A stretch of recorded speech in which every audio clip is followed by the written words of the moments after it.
በፋይናንስ ዘርፉ የሴቶች የአመራርነት ሚና ዝቅተኛ መሆኑን የኢትዮጵያ ብሔራዊ ባንክ ገዢው ኢዮብ ተካልኝ ተናግረዋል። ገዢው ይህንን ያሉት ሁለተኛውን የሴቶች የፋይናንስ አካቶነት የውጤት መመዘኛ ስኮርካርድ ይፋ ባደረጉበትና ጠንካራ መሪዎችን ለማፍራት ያለመውን የሴቶች የፋይናንስ ባለሙያዎች ኔትወርክ ኒውፊን ፕሮግራም ያጠናቀቁ 1000 ተሳታፊዎችን ምርቃት ባከበረበት ወቅት ነው።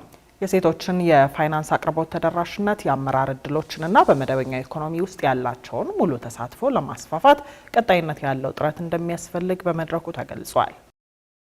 የሴቶች የፋይናንስ አካታችነት መከታተያ ስኮርካርድ ይፋ በተደረገበትና በአመራርና በመሰረታዊ የፋይናንስ ትምህርት የሰለጠኑ 1000 ወጣት ሴት የፋይናንስ ባለሙያዎች በተመረቁበት መድረክ ንግግር ያደረጉት የዘምዘም ባንክ ዋና ስራ አስፈጻሚና የኢትዮጵያ ብሔራዊ ባንክ የሴቶች የፋይናንስ ባለሙያዎች ኔትወርክ ኒውፊን የቦርድ ሰብሳቢ ወይዘሮ መሊካ በድሪ በዘርፉ የሴቶችን አመራርና ተሳትፎ ማሳደግ በሚቻልባቸው መንገዶች ዙሪያ ጥልቅ ግንዛቤዎችን አጋርተዋል። ዋና ስራ አስፈጻሚዋ ይህ መርሃ ግብር በፋይናንስ ዘርፍ ውስጥ የሴቶችን ተሳትፎ ለማሳደግና በውሳኔ ሰጭነት ሚና ያላቸውን አቅም ለማጎልበት የሚያግዝ መሆኑንም ገልጸዋል። በዚህ ረገድ የኒውፊን የተቋቋመበትም ዋነኛው ዓላማ አንዱ ሴቶችን የሙያዊ ብቃትን ከፍ ለማድረግ በስልጠና፣ በሜንተርሺፕ፣ በኔትወርኪንግ እና በአድቮኬሲ በኩል እነዚህን እድሎችን እንዲያገኙ ለማገዝ ጭምር ነው።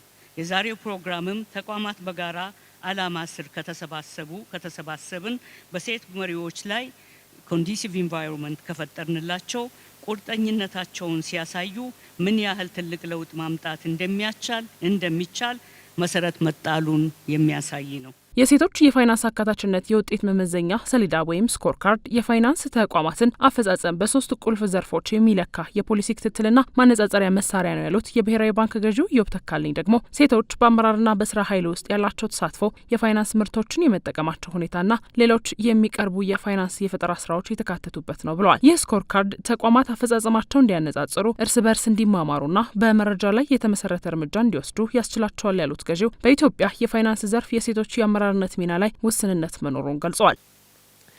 ሴቶች የግብይት ሂሳቦችና የዲጂታል የፋይናንስ አገልግሎቶችን በንቃት የመጠቀማቸው መጠን አሁንም ከሚጠበቀው ደረጃ በታች ነው።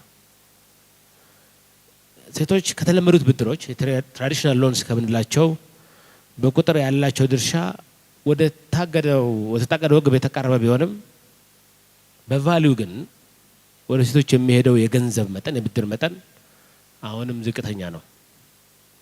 ይህ የሚያሳየው ሴቶች ተደራሽ እየሆኑ ቢሆንም ብዙውን ጊዜ የሚያገኙት የብድር መጠን አነስተኛና የፋይናንስ አቅርቦቱም ጥልቀት የሌለው መሆኑን ያሳያል። ይሄ የተቋም አመራሮች በበለጠ ትኩረት ሊያዩት የሚገባ ነው።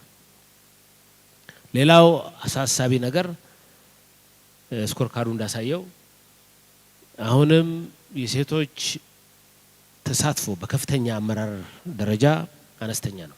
ቁጥሩ እንደሚያሳየው ሴቶች ከሰው ኃይል ውስጥ 1/3 ያህል ቢሸፍኑም በከፍተኛ አመራር ደረጃ ያላቸው ውክልና ግን ከሀገራዊ ግቡ በታች ነው። ሴቶች በሰው ኃይል ቁጥር ብቻ መጨመራቸው ሳይሆን ዲሲሽን ሜከር እንዲሆኑ ወደ ውሳኔ ሰጭነት እንዲመጡ ቀደም እንዳልነው በርካታዎቹ ወደ ስራ አስፈጻሚነት ማደግ የሚችሉበትን ፓይፕላይን የአመራር መስመር መፍጠር ላይ አሁንም እንደ ዘርፍ ትኩረት ሰጥተን መስራት እንዳለብን ያሳያል። የኢትዮጵያ ብሔራዊ ባንክ ገዢው በሁለተኛ የሴቶች የፋይናንስ አካታችነት ስኮርካርድ ግምገማ 32 የሚሆኑ ባንኮች ማለፋቸውን ገልጸዋል። በዚህም የሴቶች የፋይናንስ ተጠቃሚነት ከባለፈው ዓመት መሻሻል ማሳየቱን አስተው አሁንም ይበልጥ ተጠቃሚነት ለማረጋገጥ በትኩረት መስራት እንደሚገባ አመላክተዋል። በቀጣይም የብድር መጠን ክፍፍልን ማሳደግና የስራ ፈጠራን ማቀላጠፍ ላይ ማተኮር እንደሚገባ አስታውቀዋል።